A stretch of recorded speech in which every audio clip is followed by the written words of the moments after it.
بسم اللہ الرحمن الرحیم۔ السلام علیکم۔ آج 19 فروری بروز اتوار ہم بات کریں گے دو اہم ایشوز کے حوالے سے۔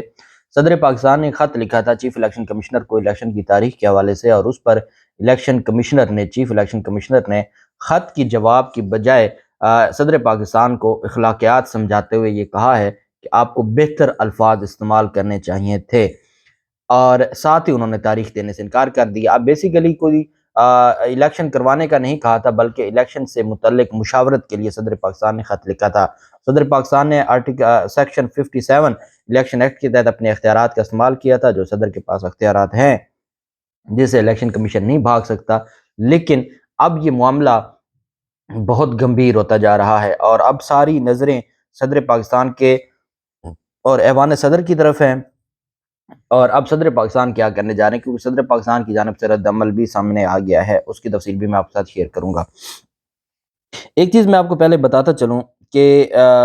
اسلام آباد ہائی کورٹ بار ایسوسی ایشن نے بڑا تگڑا قسم کا رسپانس دیا ہے، اور اسلام آباد ہائی کورٹ بار ایسوسی ایشن نے ریزولوشن پاس کیا ہے ان کے خلاف، جو موجودہ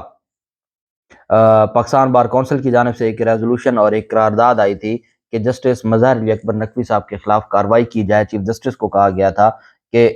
ان ججز کے خلاف کارروائی کی جائے جو ادارے کی بدنامی کا باعث بن رہے ہیں، جس پر چونکہ سپریم کورٹ بار ایسوسی ایشن کے صدر کو بدنام کرنے کی کوشش کی گئی تھی، اور آنریبل جو جج ہیں سپریم کورٹ آف پاکستان کے، ان کو بدنام کرنے کی کوشش کی گئی تھی، تو اسلام آباد ہائی کورٹ بار ایسوسی ایشن نے بڑا تگڑا سٹیپ لیتے ہوئے ایگزیکٹو کمیٹی آف اسلام آباد high court bar association in its meeting held on 17/2/2023 condemned the alleged recording and leakage of audio recording targeting the judiciary and the President Supreme Court Bar Association, which is just to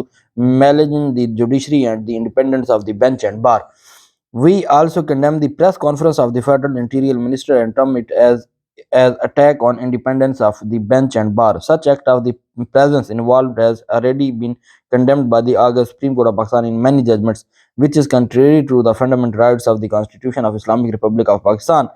Islamabad High Court Bar Association stand with the Judiciary and Supreme Court Bar Association. صدر ہیں شعیب شاہین صاحب، انہوں نے کہا کہ اسلام آباد high court bar ایسوسی ایشن اپنی عدالت کے ساتھ کھڑی ہے اور اپنے سپریم کورٹ بار ایسوسی ایشن کے ساتھ کھڑی ہے، کیونکہ پاکستان بار کونسل میں جو اس وقت وہاں پہ انتظامیہ ہے وہ تعلق رکھتی ہے احسن بھون صاحب اور اعظم نذیر تارڑ صاحب، جو جس کو لیگی گروپ کہا جاتا ہے، ان کے ساتھ۔ اس وجہ سے انہوں نے وہی موقف اختیار کیا جو مریم نواز کا تھا، جو رانا ثناء اللہ کا تھا، اور انہوں نے بجائے اس کے کہ اگر ایک جج، کیونکہ جج بھی تو انسان ہے، اس کا بھی تو کسی نہ کسی کے ساتھ ایک تعلق ہوتا ہے، اس کی فیملی ہے، اس کے دوست ہیں، اگر جج کی آڈیو لیک ہو رہی ہے اور جج کو کوئی ملنا چاہ رہا ہے، اور سمپل اتنی سی بات ہے کہ وہ کہتا ہے میں ملنے آ رہا ہوں، اور انہوں نے کہا کہ آپ کو ضرورت نہیں ہے، تو انہوں نے کہا جی میں آ جاتا ہوں، ملنے آ جاتا ہوں، اتنی سی بات پر آپ نے جو ایک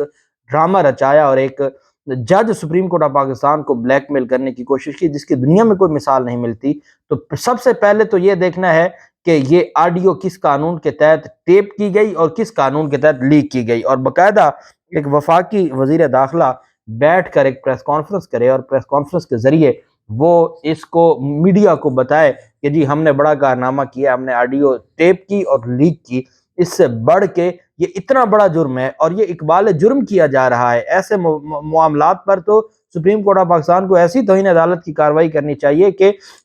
جیسے یوسف رضا گیلانی کو کھڑی جگہ پر سزا سنائی گئی تھی، اور